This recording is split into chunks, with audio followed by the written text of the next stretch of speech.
question and answer session is being completed in my car, my minivan, because my whole family is home right now and I got interrupted yesterday. So I thought, you know what?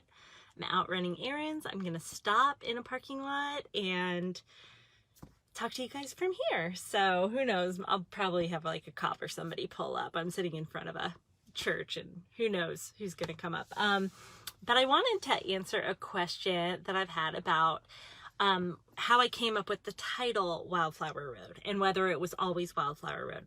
And so I'm going to take you through a little journey because there have been a lot of titles for this book. And I've heard that you are not supposed to share alternate titles because someone might like one title better than the one that you actually went with, and it could make them not like the book as much. I don't think we have to worry about that because this is a story. So first, when I was first writing this book, again, I never thought I was going to be publishing it. It had a working title of Promontory. And that was a bit, it's like a $10 word to use a phrase from Karen Wittemeyer's latest book. And what it is it's a part of the rock on like a canyon wall that, despite like winds and rains and water hitting this rock, there's one part that sticks out and stands strong and doesn't get washed away. So the rest of the rock around it might, get, over time get worn away, but the spot that remains, that stays strong through all the weather and all the time and everything bad that could happen to it, that is the promontory. And so obviously very symbolic because Ryan, especially in my story, my heroine, has been through it and she's remained. And so that was the working title, but I realized like that wasn't going to cut it. So then I started thinking through the books that I've read in the past that have had great titles, and I came up with Lost and Found in Midian, Montana. And in that story, I was going to have had a fictional town next to West Yellowstone, and it was going to be called Midian because the book itself is a play on the Moses story. Moses was in a position of power in Egypt. And then when he saw the slave driver, beating one of the Israelites, Moses killed him, to protect the man. And then he has to flee. And so he flees to Midian. And in that process, he meets Zipporah and he has this comfortable life. And then he has to decide if he's going to go back to Egypt or not and save his people. And I always love that story. And in a way, Shane follows almost that same progression. And he meets Zipporah, but in my story, it's Ryan and gets welcomed into her family. And so I liked the idea of calling the town Midian. And I think it was too long. And so I went away from that. And then I went to my first writer's conference. I knew nothing about the publishing world. And I thought, I've really got to catch these agents and editors' eyes. So I'm going to come up with a really provocative title. If anybody ever tells you need to come up with a provocative title, it's bad advice. So wait.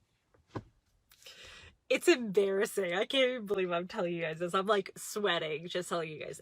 It was Of Martyrs and Monsters. A love story. I mean, it's just crazy, right? It's terrible. It was,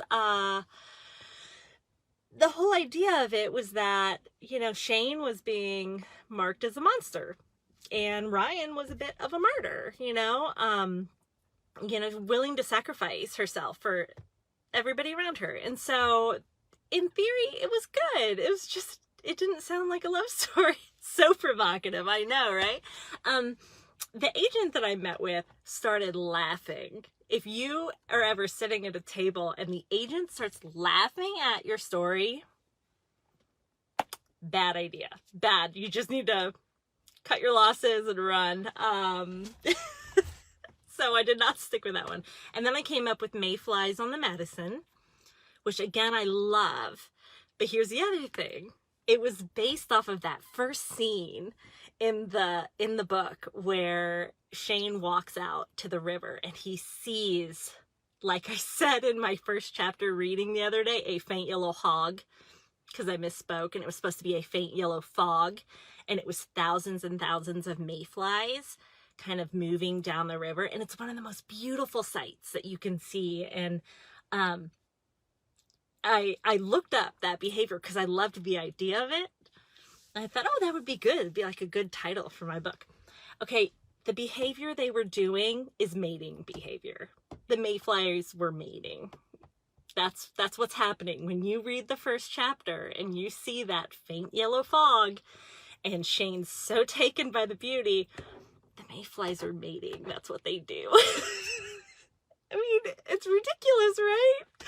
I thought, maybe I shouldn't title my book after that. I mean, it is a romance, you know, and I don't want to give anything away, but, you know, by the end of this series, there might be a kid or two around. So I don't know. I mean, maybe it would have been a good title.